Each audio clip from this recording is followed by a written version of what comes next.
It's called Come Back Home. A lot of people do call it Satellite, and that's just fine. I wasn't trying to bust you. I think my dad calls it Satellite, it's fine. It's fine. Can you put that in the vodka? Does that work good? That makes it better? There's an entire balloon on my feet. Are you speaking of yourself in third person? Are you serious? Put some lotion on the skin. Do you feel how wet that is? Anyways, this song, Come Back Home, was written in many parts. It started off as a song about a couple that I had known that was in the U.S. I did a USO tour with the band and met a couple that was in Greenland, apart from their children for a very long time, and I just couldn't fathom that. It brought me back to hearing my dad's stories about being in Vietnam and being away from my older sister for 2 years, and I just couldn't fathom that.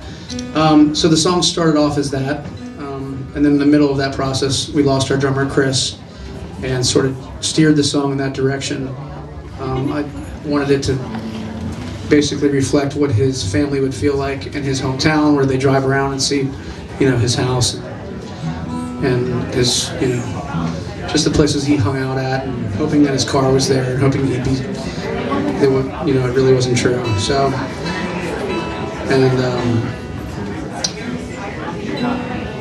as the song progressed and we finished it, recorded it, Chris's little brother took it to Iraq with him on his third tour of duty over there, and sadly was killed as well.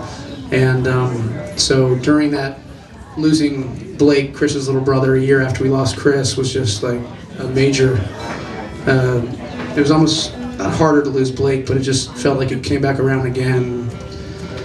So I got this email out of nowhere from Blake's platoon leader, and he said, "Hey, listen, I know Blake was a huge fan of your band.